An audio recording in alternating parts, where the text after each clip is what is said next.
चक्षुर्रशनं च रशनं घ्राणमेव च अधिष्ठाय मनश्चायं विषयानुपसेवते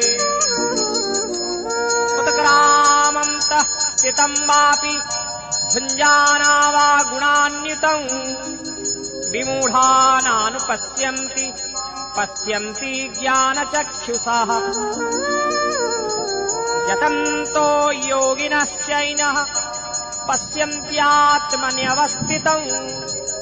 यतन्तो प्रकृतात्मान नैन पश्यन्त्यचेतसः यदादित्यं गतो तेजो जगद्भासो यतेऽखिलम् यच्चन्द्रोमसि यच्चाग्नौ तत्तेजं विद्धि मामकम् कामाविश्यश्च भूतानि धारयामह्यमोजसा पुष्पामि चौषधी शर्वा सोम भूत्वा रसात्मकः अहं वैश्वानरं भूत्वा प्राणिनां देहमाश्रितः प्राणोपानो समायुक्तः पञ्चामन्नः चतुर्विधम्